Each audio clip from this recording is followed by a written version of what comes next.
Assalamualaikum warahmatullahi wabarakatuh. Saya Siti Erin Sadaulay dari kelas 5A Pagi Kesejahteraan Sosial dengan NPM 1903090012. Kali ini saya akan membahas tentang fungsi pendidikan.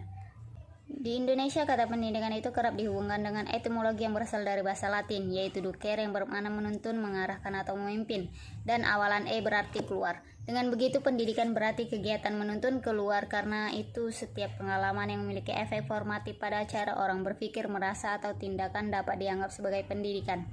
Dalam bahasa Arab, pendidikan mengacu pada pengertian 3 terminologi, yakni tarbiyah, ta'lim, dan ta'dib. Istilah tarbiyah dipandang sebagai proses yang bersifat fisik dan hanya memberikan kasih sayang yang umumnya berlangsung lebih luas pada pendidikan formal. Istilah ta'lim digunakan pada proses penyampaian ilmu pengetahuan yang bersifat kognitif. Istilah ta'dib memiliki titik tekanan pada pembinaan perilaku yang bersifat efektif dan tidak menutup kemungkinan memiliki kognitif yang psikomotorik.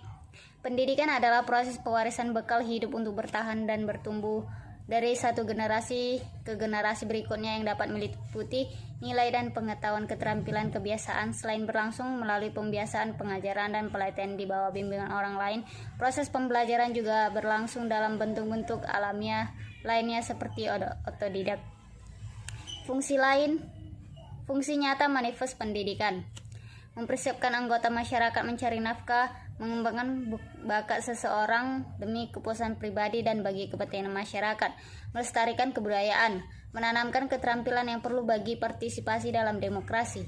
Fungsi lain dari lembaga pendidikan adalah mengurangi pengendalian orang tua, menyediakan sarana pembangkangan, mempertahankan sistem kelas sosial, memperpanjang masa remaja.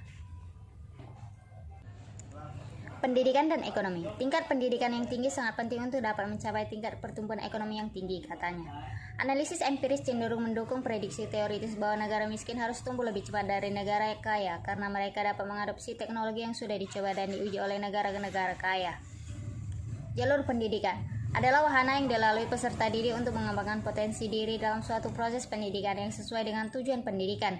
Dilihat dari ketersediaan jalurnya, terdapat 3 variasi pendidikan, yakni formal, non-formal, dan informal. Meskipun dibedakan berdasarkan jalur itu, sesungguhnya keterkaitan antara satu dan lain jalur sangat erat.